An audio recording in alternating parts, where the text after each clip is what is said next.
जय हिंद। स्वागत है आप सभी का हमारे YouTube चैनल ओमेगा मैथमेटिक्स में। तो आज हम लोग लीनियर प्रोग्रामिंग प्रॉब्लम जो क्लास 12th मैथमेटिक्स साइंस का टॉपिक है, तो क्लास 12th में लीनियर प्रोग्रामिंग प्रॉब्लम 5 मार्क्स का very important question subjective exam में रहेगा। लेकिन अगर कोई CBSE के बच्चे हैं तो उन लोगों का भी एग्जाम में लीनियर प्रोग्रामिंग प्रॉब्लम 3 मार्क्स में रहेगा, 5 मार्क्स में नहीं। हो सकता है कि वो केस स्टडी में भी दे दे, उसका थीम नहीं है, लेकिन ज्यादा चांसेस है कि 3 मार्क्स में CBSE में रहेगा।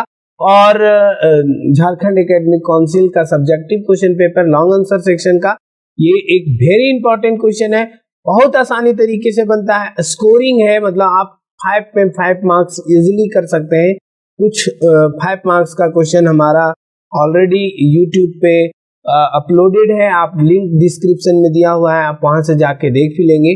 और आज लीनियर प्रोग्रामिंग प्रॉब्लम का हम क्वेश्चन करने सीखेंगे, किस तरह से उसका ग्राफ होगा, किस तरह से सॉल्व करेंगे लीनियर प्रोग्रामिंग प्रॉब्लम। तो क्वेश्चन क्या रहेगा, चलिए हम शुरू करते हैं क्वेश्चन। तो देखिए क्वेश्चन क्या है, मिनिमाइज Z। तो लीनियर प्रोग्रामिंग प्रॉब्लम का ये कंसेप्ट भी है कि ये जो जिसका मिनिमाइजेशन या जिसका मैक्सिमाइजेशन करना होता है, क्योंकि हो सकता है क्वेश्चन मैक्सिमाइज हो सकता है मिनिमाइज हो, लेकिन ये जो क्वेश्चन है वो आपके एग्जामिनेशन पॉइंट ऑफ व्यू से बहुत ही इंपॉर्टेंट है। तो क्वेश्चन क्या है, मिनिमाइज Z।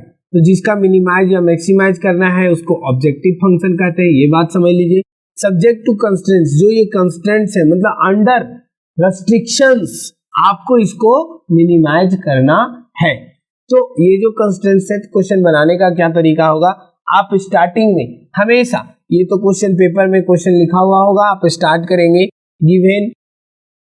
गिवन सॉल्यूशन, आपका शुरू होगा ऐसा ही लिखेंगे, गिवन LP प्रॉब्लम इज, नहीं, given linear programming problem is minimize Z subject to constraints, इतना आप लिखेंगे। इसके बाद नीचे से शुरू करेंगे। सबसे पहले आपका काम है, जितना कंस्ट्रेंट्स दिया हुआ है जिसमें से एक नॉन नेगेटिव कंस्ट्रेंट्स होता है, मतलब जो भी आपका फिजिबल रीजन बनेगा वो फर्स्ट क्वाड्रेंट में बनेगा। हमेशा आपका जो सॉल्यूशन मिलेगा वो फर्स्ट ही क्वाड्रेंट में मिलेगा, क्योंकि लीनियर प्रोग्रामिंग प्रॉब्लम का ये थीम है। वो सब चर्चा तो अभी हमारे पास करने का वक्त नहीं है, ना ही आपके पास बहुत कुछ समझने का है। तो खैर, हम लोग को एग्जाम सबसे पहले बेहतर तरीका से हमारा रिजल्ट हो, और जो पढ़े हैं उनके लिए भी बेहतर बात है। तो सबसे पहले जो कंस्ट्रेंट्स हो सकते हैं, ये 3 इक्वेशंस हो, लेकिन इन जनरली 2 ही इक्वेशन का क्वेश्चन एग्जाम में पूछता है।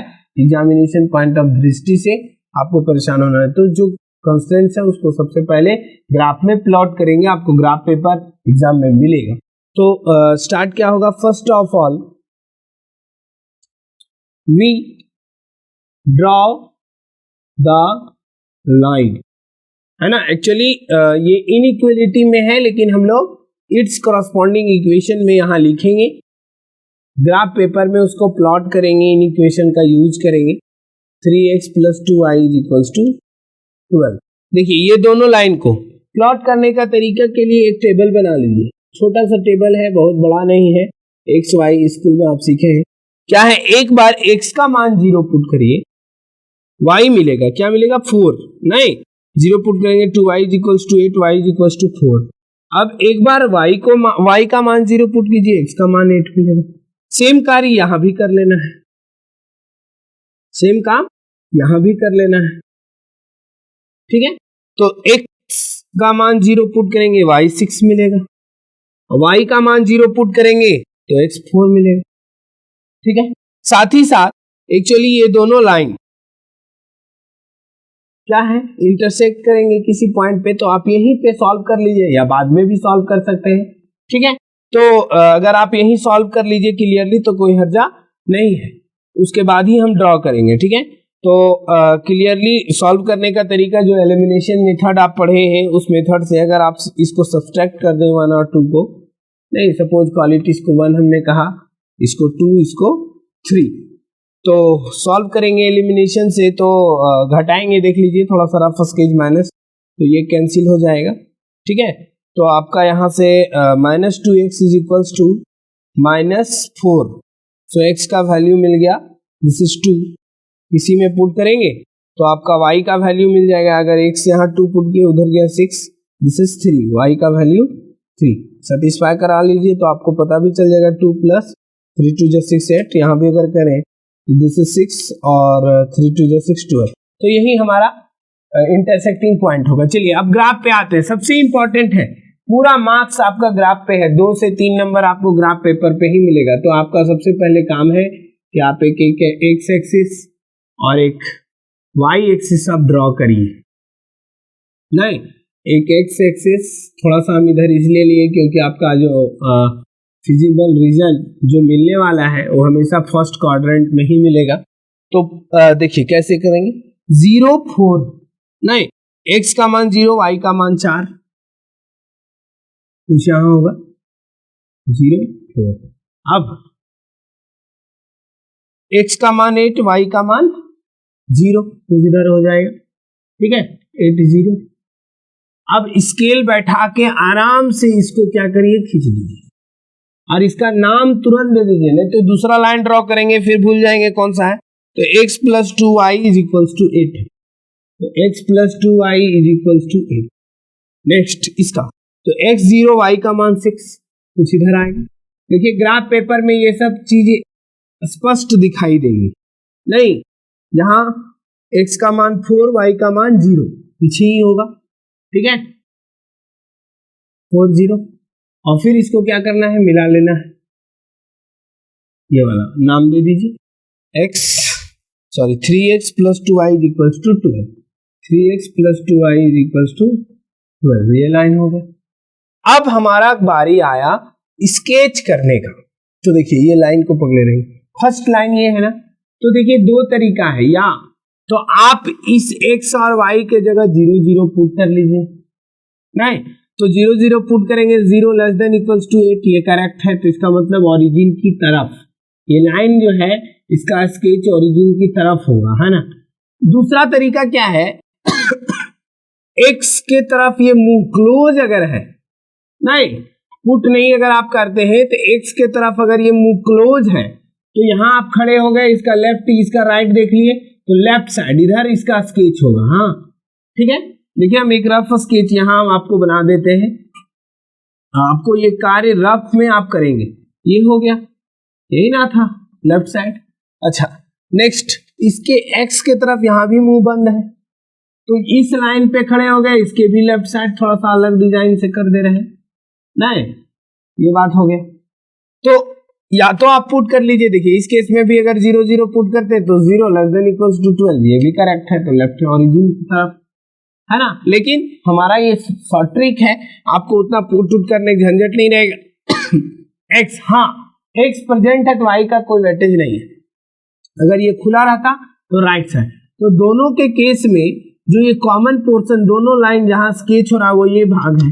आप सोचेंगे इधर भी तो है, देखिए इसलिए नहीं है क्योंकि x, y पॉजिटिव, तो ये फर्स्ट ही क्वाड्रेंट में होगा, तो ये वाला आपको क्या मिलेगा, स्केच। तो आपको क्या करना, आराम से पेंसिल से इसको स्केच कर दीजिए, ठीक है ये स्केच हो गया।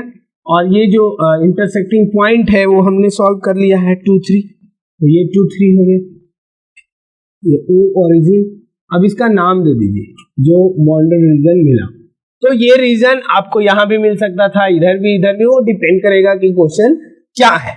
तो एक बॉन्डेड फिजिबल रीजन मिल जाएगा, हाँ कभी इनकेस अनबॉन्डेड भी मिलता है, यानी कि अगर खुला मिल जाता तो उसके केस में कुछ काम अलग हो जाता है अनबॉन्डेड, लेकिन काम जो है लगभग यही है, आपको ऐसा ही करना है। तो यहां से आप लिख देंगे सिंस या clearly from figure, clearly from figure क्या, OABC is a bonded feasible region. अब हम क्या करेंगे कि जो बॉन्डेड फिजिबल रीजन मिला उसके सारे कॉर्नर पॉइंट को लिख लेंगे, ठीक है। The corner points of bounded feasible region are क्या क्या हो गया भाई, ओरिजिन ओ जिसका कोऑर्डिनेट 0 0, कॉमा ए जिसका कोऑर्डिनेट 4 0, कॉमा बी जिसका कोऑर्डिनेट 2 3, कॉमा एंड सी जिसका कोऑर्डिनेट 0 4। बाद बाकी से मतलब नहीं है। अब इन्हीं सारे कॉर्नर पॉइंट्स पे इसका वैल्यू निकाल देंगे, किसका, ऑब्जेक्टिव फंक्शन का।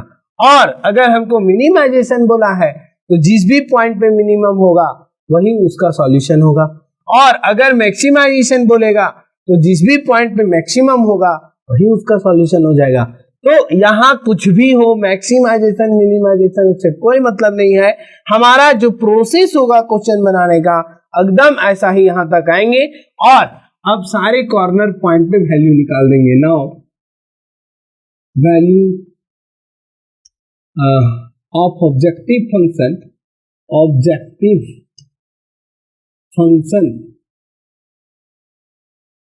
Eight all corner points are, क्या क्या हो गया, Z0, ये ZO क्या सूचित कर रहा है, ओरिजिन पे 0 0 यहाँ पुट करेंगे तो 0 वैल्यू मिल जाएगा, 0 + 0 0 कह लीजिए।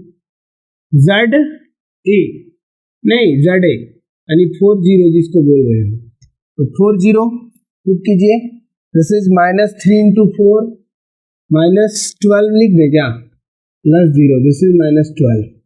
इसके बाद ZB क्या है, 2 3 है ना, 2 3, दिस इज -6 + 3, 4 3 12 यानी -6 प्लस, नहीं लिख लीजिए, -6 + 4 3 12, दिस इज 6।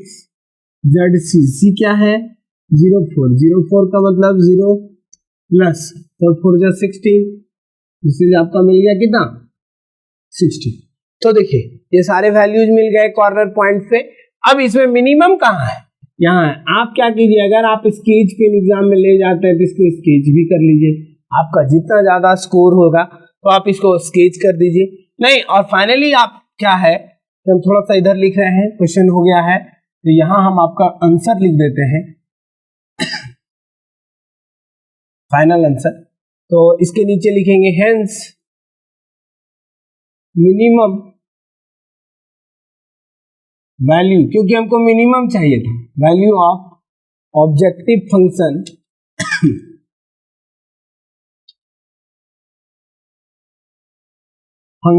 इज कितना हुआ, -12, कहाँ 8 4 0, this is the final answer.